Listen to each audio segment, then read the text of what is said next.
मौसम की अपडेट देते चले। आज से 24 अगस्त के दौरान शदीद मौसलाधार बारिशों के बाइस चित्राल, दीर, सवात, शांगला, बोनेर, कोहिस्तान, मानसेरा, इस्लामाबाद, चार सद्दा, नौशहरा, सवाबी, मर्दान, मरी, गलियात, इस्लामाबाद, रावलपिंडी, शमाल मशरकी पंजाब, कश्मीर, डेरा गाजी खान और इसके मुल्हिका मकामी बरसाती नदी नालों में तुग़यानी का खतरा है। खैबर पख्तूनख्वा के पहाड़ी इलाकों, गिलगित बल्तिस्तान, मरी, गलियात और कश्मीर में लैंड स्लाइडिंग के बाइस ट्रैफिक की आमदोरफ्त मुतासिर होने का खतरा है। मुल्क के बेशतर हिस्सों में आज से शदीद बारिशों का इम्कान है। बारिशों का सिलसिला 30 अगस्त तक जारी रहेगा। इस्लामाबाद, केपी और पंजाब में तूफानी बारिशें मुतवक्के। रावलपिंडी, सियालकोट समेत कई शहरों में तेज बारिश होगी। पहाड़ी इलाकों में लैंड स्लाइडिंग का खदशा। 27 अगस्त से सिंध और बलोचिस्तान में नया स्पेल मुतवक्के।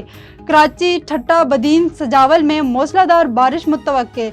लसबीला, खुजदार, औरान, गवादर और तुरबत में तेज बारिशें होगी।